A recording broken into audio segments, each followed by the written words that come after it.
I'd say shut your brain off, grab your popcorn, and let the movie entertain you. At least you can do half of that. If you want to see the Borderlands film, you've probably already switched your brain off. Borderlands has really gone through the drama mill since its release in just a few days, with the critic score that started at 0 slowly creeping up to 9% as people with lower standards decide to watch it, where all of the fresh reviews have the lowest score they can possibly give it, while still marking it fresh. 2.5 out of 5. 3 out of 5. I don't even know how your B- factors into movie scores. It's a B- out of all 26 letters of the alphabet. 6 out of 10. 3 out of 5. The review scores were bad enough on their own, but since then, everything's got worse. Whether that being the fact that officially Borderlands has bombed now, pulling in $4 million across the Thursday and Friday, where they were saying it was in serious danger of opening up below $10 million for the weekend, before it opened with below $10 million for the weekend at $8.8 million. Even worse internationally, which got $7.2 million,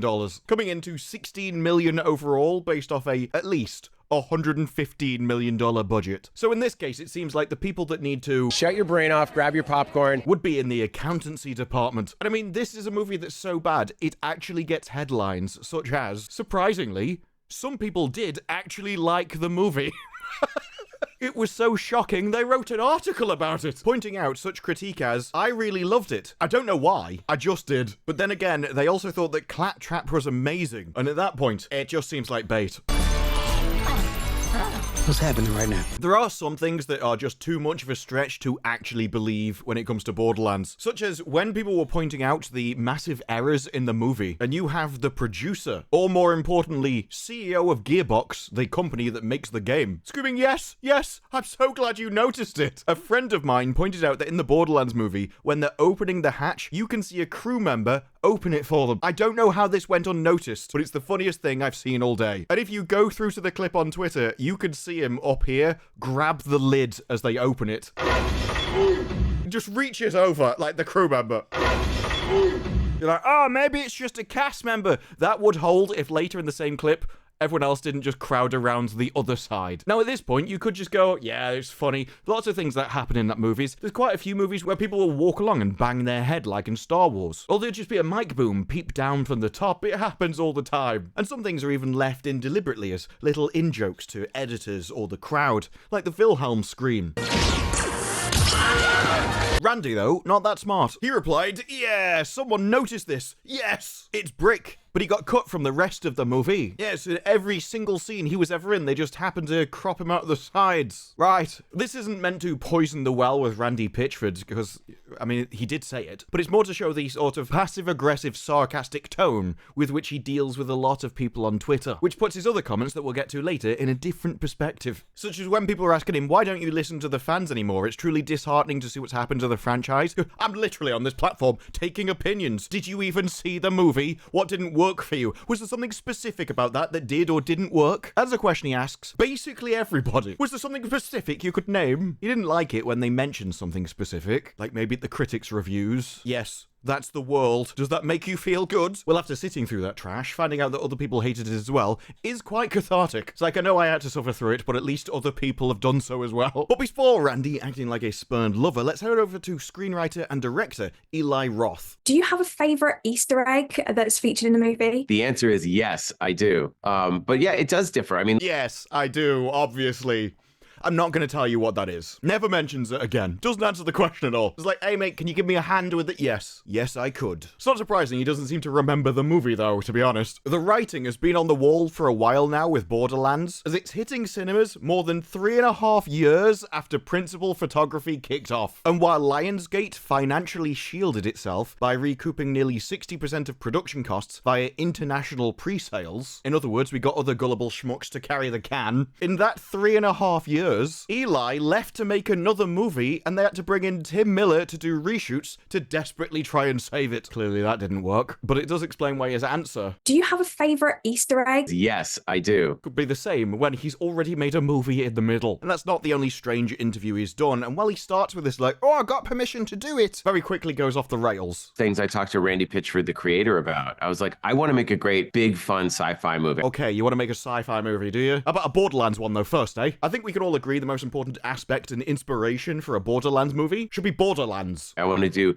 a mix of Star Wars and Mad Max and Fifth Element. He's going to mention Borderlands at some point during this diatribe, right? He's going to mention Borderlands. And Barbarella and Blade Runner and Escape from New York. No, we're going to mention basically every other film that's ever been made, but we're never going to say Borderlands. So what were you inspired by? Well, everything except the games. I want all of these things in there. I don't want to just recreate what's in the game. And Why would you? You don't want to just do the game. It's only a Borderlands movie based on the video games. I don't want to just do them. They're video games. Who cares about those? No, obviously the most important thing in any video game adaptation is everything except the pissing source material. Obviously, I'm an artist. I'm a movie maker. I can only be inspired by movies. As he smears his own excrement on a wall. He's great. He's like, go for it. The games are their own canon, and the movie is its own thing. Last bit particularly important, isn't it? It's basically gone, yeah, so, I didn't care about the games at all. I wanted to do all the movie stuff. I did get permission to do all that from Randy Pitchford. He was fine about it. Where Randy Pitchford's attitude was, there's no outcome of this movie that can hurt the games. The money surrounding the movie is the movie studio's risk, so I'm not really affected by that, except that if the studio loses money, it may not want to make another movie, which would be a shame. And that is incredibly short-sighted for a CEO of a company that owns an IP. He did say in another tweet that he believes his audience is so loyal that there wouldn't be brand damage from the movie onto the games. That's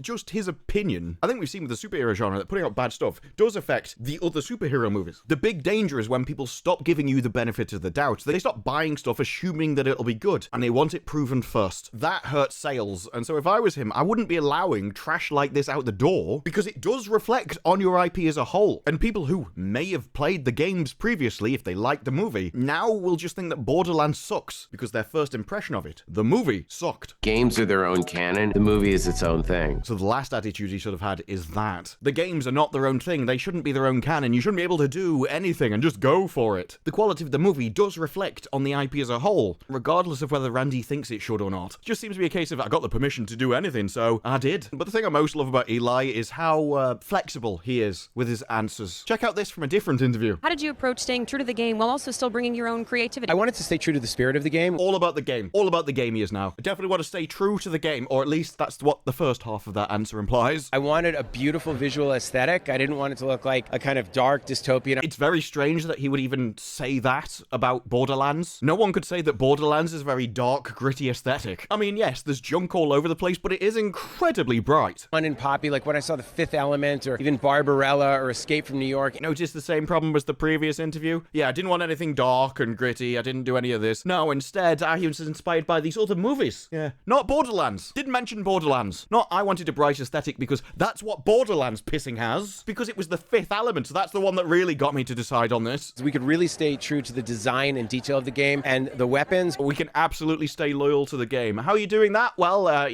we put weapons in it. Most important part of any adaptation, I think you'll find. Yes, stay accurate to the weapons. Anything else? But we could really, really change things, whether it was the casting or the story. Yeah, we put some weapons in it, but, we changed the people. And the story. Hang on, what's remaining from the games again? The weapons. As long as we've got our priorities sorted then, yeah, we'll just change everybody involved and the story and everything, but we will make sure that some things go bang bang occasionally. Not the cast. I'm not sure half the cast would be able to without somebody there to help them push. What's your message to fans of the game who are a little skeptical of this adaptation? That'll be the ones that have seen it. What would you say to the fans who have seen this movie? Refunds will be at the desk. I think that the game is the game, and if you want that experience, you're going to play it. Wise words there. The game is the game, and if you want to play the game, you'll go over to your console or PC and play the game. Borderlands is the game sitting at the table in the blue dress. That's where we're going with this. But I think have an open mind and let yourself be taken on a ride. You can always tell somebody's about to give you really horrible advice when they go in with an open mind. Why? Please just go in and make sure that you have lower standards than normal is what an open mind is. Oh thanks, I'd quite like to keep my standards to exclude all of the crap stuff. This is almost like a starting comment. Have an open mind, shut your brain off. If you want people to get into the game. I don't even know the rest of the quote yet. If you want people to get into the game, don't show them this movie. This will 100% make them think Borderlands games is ass. Take them to see the movie. It's also a story you've never seen before. You just know how to sell it, isn't it? Yeah, if you want to get into the games, take them to the movie. It's a story they've never seen before. People wanted the story for the pissing games. That's why they like the games. That's why they're going to see a movie about the games. Is there anyone there with an IP in mind going, I wish they'd make a movie about this and change it completely because it's ass? There's just one guy somewhere with an IP that he absolutely despises, but still wants a movie made of it for absolutely no reason whatsoever. whatsoever. Like, I hate this, but it would be good in a movie if they changed it entirely. But they ask him about Cate Blanchett, and he has an interesting response. And I wanted to see Kate as this pissed off bounty hunter. Yes, always the best kind of female archetype, isn't it? A rancid bitch. You know, I thought of Clint Eastwood in Man with No Name. I thought of Kurt Russell, Escape from New York. Notice how he didn't think of any Borderlands characters. No, I kept thinking of the artistry that people had made as a movie. Not like any of those video games over there. I've never really bothered playing them. No, seems like a waste of time for someone of my worth. And I read the character and I called Kate and I said, I want to see you as like Clint Eastwood or Kurt Russell. And she's, Yeah, even when I'm hiring her, it's like, I want to see you like Clint Eastwood. She's like, oh, where was he in the video game? Who did he play? No, it's not from the games. From my DVD collection. said Escape from New York's my favorite movie. And I was like, all right, we're good. Great, we were inspired by her favourite movie, even though she knew nothing about the source material. This is somebody who's literally bragging it to every opportunity. This is nothing like those games. It's nothing like them at all. We just kind of ignored them. We started paying attention to all these other movies over here. But I did get permission off Randy Pitchford, CEO of the company that made games. That means it's fine. Not because it's not like the audience's opinions matter, no. Only the CEO of the company that made it, you know, somebody else as highbrow and worthy in society as myself. We sat there in our ivory towers and going, ha ha ha, the peasants will eat whatever we put before them. Maybe that attitude is why Randy Pitchford has been melting down on Twitter for the last few days. But the comments that they kept getting were basic things, such as the rating impacted what the movie could be, and the casting is bizarre. And yet, despite this being repeatedly brought up, such as the main sentiment of Borderlands fans share, is how baffling the casting was. 55-year-old Lilith, tiny Kevin Hart as Roland, and Randy goes, it's strange to me how much age and height are important to some audiences like yourself. Oh, it is weird that audiences would actually care about people being accurate to the games. The thing is, I don't really care about the games. As a basic fundamental part of Hollywood, you should just be looking at attractive people. But also, if you're doing an action movie, don't get a 55-year-old to do it. It works better if you're a bloke because they age better and are designed for this stuff. But we're already going beyond the I can't really believe you can do that, as it is. God, I hate this planet. Without making me watch all the movie scenes, wondering about your hip. I didn't go into the Borderlands movie expecting Retired and Extremely Dangerous 3. So yes, casting choices, surprisingly, have a massive impact on the movie because it impacts the audience's ability to actually suspend their disbelief and get absorbed in the movie in the first place. If all you're watching is, that's stupid, what are they doing there? The casting director has made a massive mistake. Or, as Randy Pitchford said, It's just strange that you actually care who's in a movie. I never thought actors actually played a big part in a movie? I didn't know the characters affected a video game or the mechanics of it. It's either lying or too thick to be part of an entertainment company, whichever you prefer. Although the best bit was when somebody goes, this movie stinks. Even said, you know this movie stinks. To which he replied, I sincerely do not think that the movie stinks. I enjoyed it. That's actually a massive black mark against you as being an entertainment CEO. If you have really bad taste that goes directly against the audience, you probably shouldn't be the CEO of a company. But then it goes, you know, there seems to be mixed opinions. About half the people who don't like it, and half the people do. This is like Marmite. We're going to make a product which is absolutely awful and run with the line, you either love it or hate it. To try and give the impression that because it's so hated as a product, there must be somebody else that likes it to balance you out. It's Pete.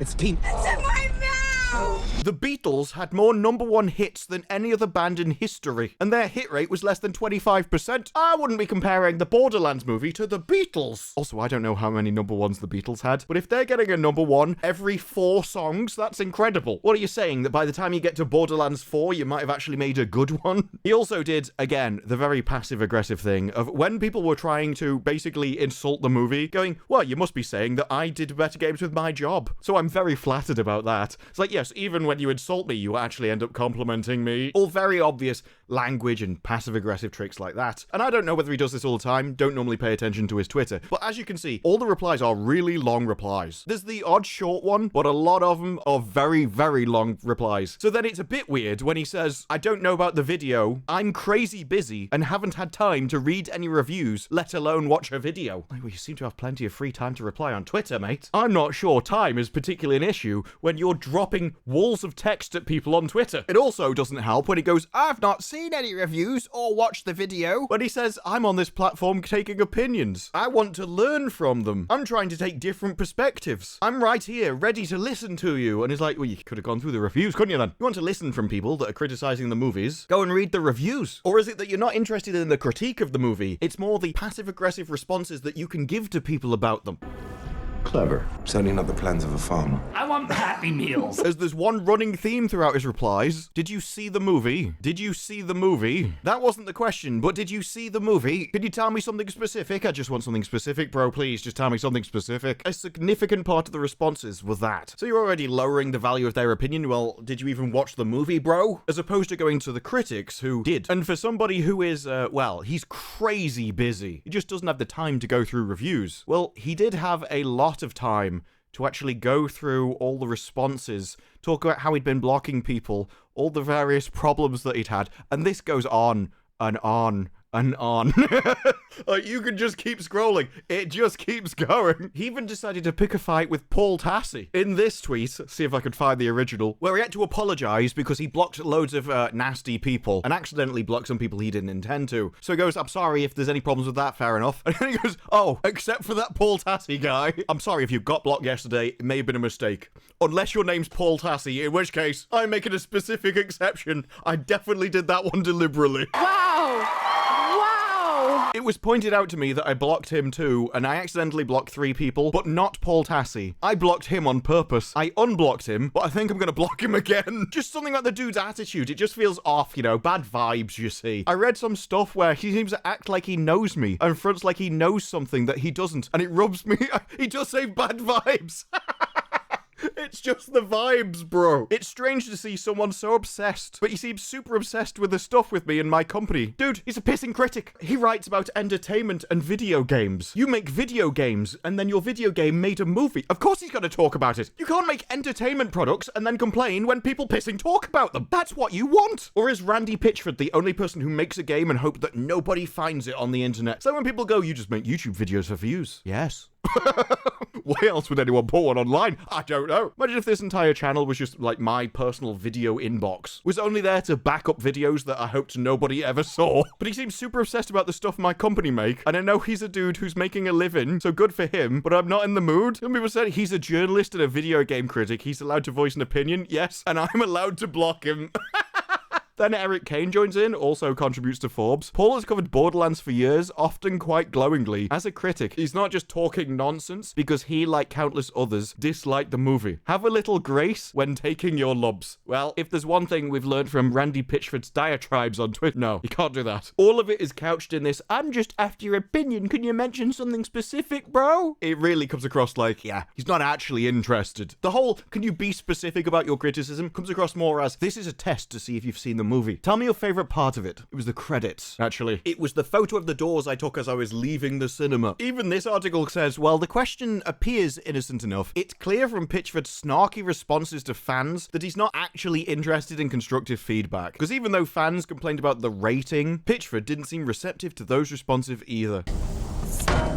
Paul Tassi even replied, if by super obsessed you mean I've played hundreds of hours of every Borderlands game, a series I like, then wow, you got me. You also spent hundreds of hours talking about it, which is cool, and your business, and your prerogative. But you're not exactly normal when it comes to Borderlands. This is the CEO of the company that made pissing Borderlands, and he's complaining that somebody is talking about his own game too much. Look, I know you can be a fan, but don't be too much of a fan. You are poor, so you will like this. That's just weird. Oh, you could like the games, but don't overly enjoy the game. They weren't made to be that fun, mate. And we continue the passive-aggressive rant with, it's cool, I'm also obsessed with a bunch of stuff, including Borderlands. I was making note that I get that the stakes for you on this probably feel different than what they feel like for someone who isn't obsessed. I think he means because he's a critic and a reviewer, he's basically going after the money and not giving his true opinion. The answers always seem like I'm passive-aggressively trying to put down other people. Like, your opinion can't matter because you haven't seen the movie. Your opinion can't matter because you're a critic and therefore you make money out of this stuff. Or the only ones with valuable opinions are the ones who tell him what he wants to hear. But it feels like you're trying to hurt something I love. You were trying to hurt me. That's what it felt like.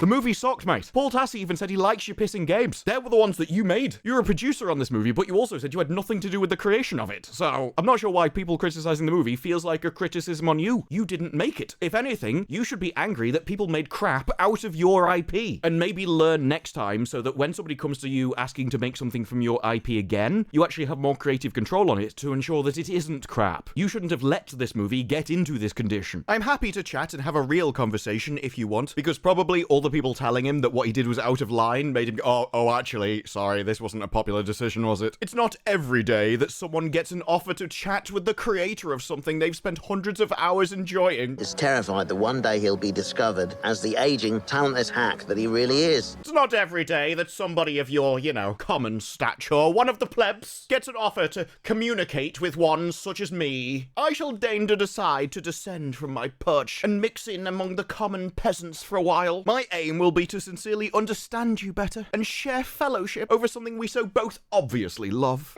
They'll never know what you sacrificed for them. How will you use that offer? Will you use it to write a review criticizing Borderlands? Or will you use it for the just and righteous purpose of acting as an advertising marketing position for my company for free? His meltdown was so extreme, you had people commenting, extremely thankful the Borderlands movie exists so I can watch Randy Pitchford lose his mind in real time. Randy Pitchford having a meltdown on Twitter because nobody likes the awful Borderlands movie is incredibly funny. I guess he read my review.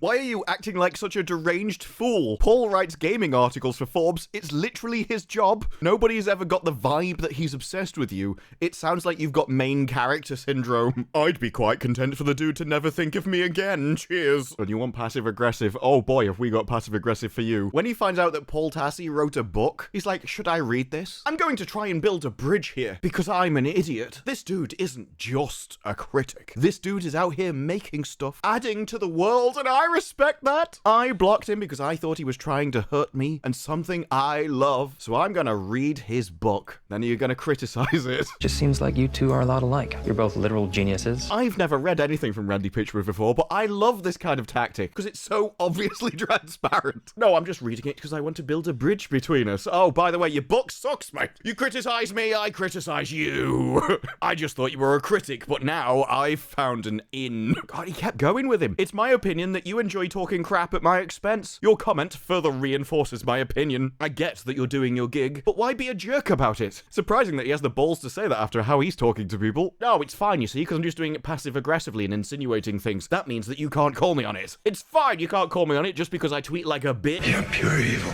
And you're just another man taking credit for a woman's work. And that seems to be the standard attitude of people involved with the movie. They don't care about the games. Nobody seems to care about the outcome of it. The people making the movie didn't care about the games, and the people that make the games didn't seem to care about the movie. Oh well, if it fails, doesn't impact on my money. This isn't how you make entertainment or adaptations. You actually have to be invested in the source material. As was said by the guy that worked on X-Men, you have to care about something before you can contribute to its legacy. And that seems to be what was missing from Borderlands. And so it ended up in a very predictable mess. And this is an issue that Hollywood keeps repeating. It's a lesson they should have learnt by now. But Hollywood won't learn any lessons until the people making the mistakes are actually held accountable for those mistakes and can't just go off to their next project, repeating failure after failure, only to fail upwards once more. But in an industry like Hollywood, where they only allow one opinion, it's not as if they have much of a selection for people who are actually good at their job, as all the people capable of making entertainment are exactly the kind of people that Hollywood despises. And so it's going to be interesting to see just how long it takes them to turn this around and learn that particular lesson. But those are just my thoughts. What are yours? Let me know down in the comments below. Like the video if you like the video, subscribe. More videos like this in the future, and I'll see you in the next one. Bye-bye.